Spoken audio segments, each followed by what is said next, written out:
আসসালামু আলাইকুম। কেমন আছেন বন্ধুরা? আল্লাহর রহমতে আলহামদুলিল্লাহ আমি অনেক ভালো আছি।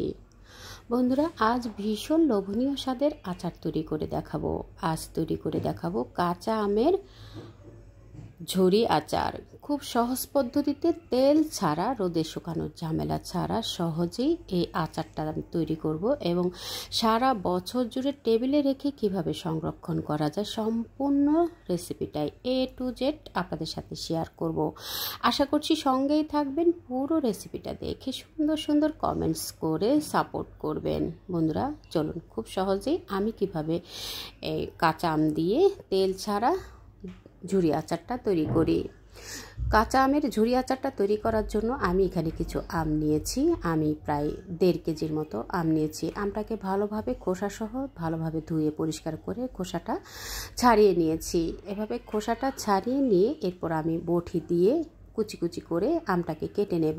আপনারা চাইলে ভাজি কাটার স্ট্রেনার দিয়েও কিন্তু আপনারা ঝুরি ঝুরি করে আমটাকে কেটে নিতে পারেন, বা ছুরি দিয়েও আমটাকে ভাজির মতো করে এভাবে কুচি কুচি করে ঝুরি ঝুরি করে কেটে নিতে পারেন। যার যেভাবে সুবিধা সেভাবে করেই কিন্তু আমটাকে কেটে নিতে হবে। আমি বটি দিয়ে আমগুলোকে এভাবে করে ঝুরি ঝুরি করে কেটে নিচ্ছি। খুব ভালোভাবে কেটে নিয়ে আমগুলো কিন্তু খোসাসহ আগের থেকে ভালোভাবে ধুয়ে নিয়ে এরপরে আমগুলোকে এভাবে ঝুরি ঝুরি করে কেটে নিতে হবে। তো আমার আমগুলো কেটে নেওয়া হয়ে গেছে। আমার আমগুলো কিন্তু প্রায় হলুদ হয়ে এসেছে, একটু পাকার মতো অবস্থা। আপনারা চেষ্টা করবেন একেবারে কাঁচা আম দিয়ে তৈরি করার জন্য। আর এখানে আমি এখন ঝুরি করে রাখা আমের ভিতরে দিয়ে দেব চিনি। আমি এখানে প্রায় 2 কাপের মতো চিনি, অর্থাৎ এখানে আমি প্রায় 1/2 কেজির মতো চিনি দিয়ে দেব। আমটা খোসা ছাড়িয়ে আটিটা আলাদা করে কেটে নেওয়ার পরে প্রায় 1 কেজির মতো আম হয়েছে। 1 কেজি আমের জন্য আমি এখানে 1/2 কেজি চিনি ব্যবহার করব। আমার মিক্সিং বোলটা একটু ছোট হয়ে যাওয়ার কারণে আমি একটু চেঞ্জ করে নিয়েছি, তাতে করে নেড়ে মিক্স করতে সুবিধা হবে। তো আমি চিনিটা দিয়ে দিলাম 2 কাপের মতো, অর্থাৎ 1/2 কেজির মতো আমি চিনি দিয়েছি।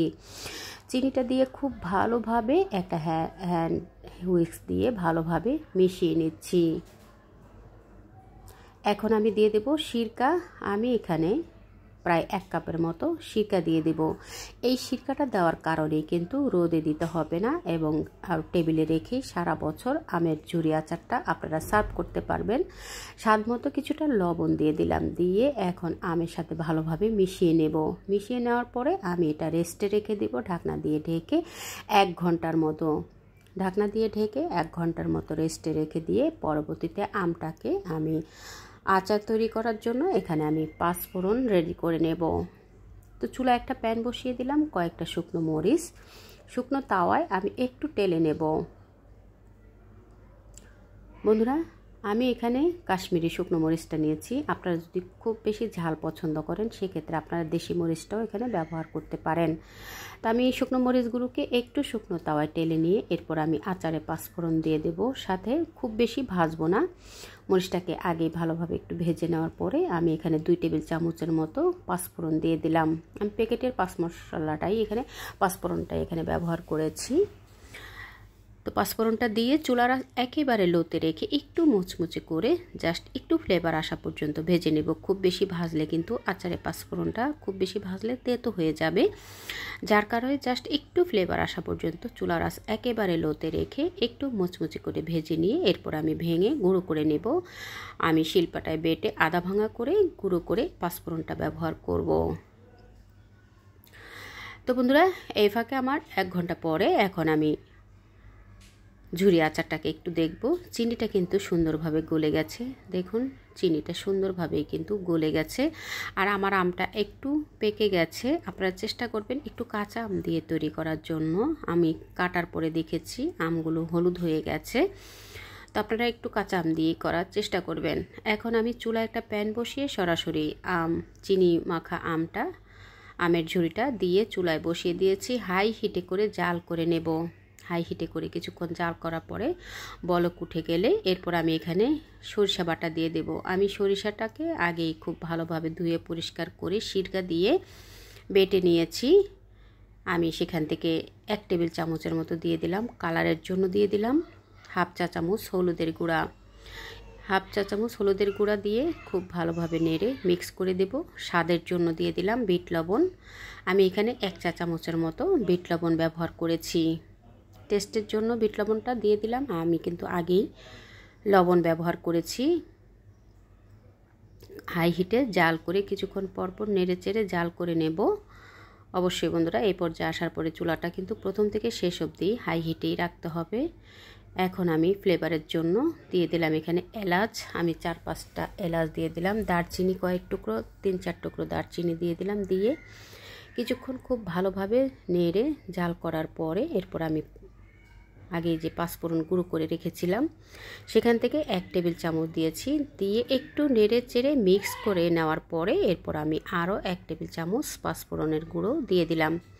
দিয়ে খুব ভালোভাবে নেড়ে চেড়ে যখন এরকম মাখা মাখা হয়ে আসবে ঠিক সে সময় আমি চুলাটা অফ করে দেব। এই আচারটা কিন্তু ঠান্ডা হয়ে যাওয়ার পরে আরও অনেকটুকু পানি শুকিয়ে যাবে, একেবারে ঝরঝরে শুকনো হয়ে যাবে। তো এই অবস্থায় আসার পরে আমি আচারটাকে নামিয়ে নেব, চুলাটা অফ করে দেব। বন্ধুরা আমি এখন চুলাটা অফ করে দিয়েছি।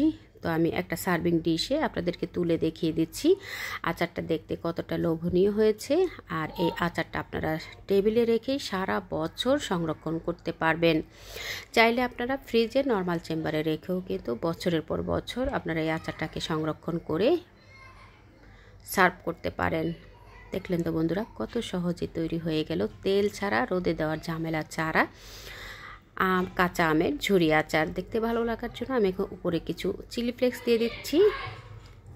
দিয়ে এরপর আমি কাচের বয়মে এই আচারটাকে সংরক্ষণ করব। আমি কাচের বয়মটাকে ভালোভাবে রোদে শুকিয়ে নিয়ে বা শুকনো কাপড় দিয়ে মুছে নিয়ে এরপর ভালোভাবে শুকিয়ে যাওয়ার পরে কাচের বয়মে আচারটাকে সংরক্ষণ করব। খুব সহজ পদ্ধতিতে তৈরি করার চেষ্টা করেছি। আশা করছি আপনাদের কাছে ভালো লেগেছে। ভালো লেগে থাকলে একবার হলো তৈরি করবেন। কেমন হলো কমেন্টস করে জানাবেন। আপনাদের একটা লাইকস, একটা কমেন্টসের মাধ্যমে আমার এই রেসিপিটা পৌঁছে যাবে আরও অনেক বন্ধুদের কাছে। তারাও আপনাদের মতো করে আমাকে সাপোর্ট করতে পারবে। পরবর্তী রেসিপি দেখার আমন্ত্রণ রইল। যারা আমাকে আগের থেকে সাপোর্ট করছেন, এখনও আমাকে সাপোর্ট করে যাচ্ছেন, সবাইকে অসংখ্য ধন্যবাদ জানাই। বন্ধুরা একটা লাইক দিতে ভুলে গিয়ে থাকলে একটা লাইক দিয়ে রেসিপিটা সম্পূর্ণ দেখে নেবেন। আশা করছি সকলের কাছেই রেসিপিটা খুব ভালো লাগবে। পরবর্তী রেসিপি দেখার আমন্ত্রণ রইল। আল্লাহ হাফেজ।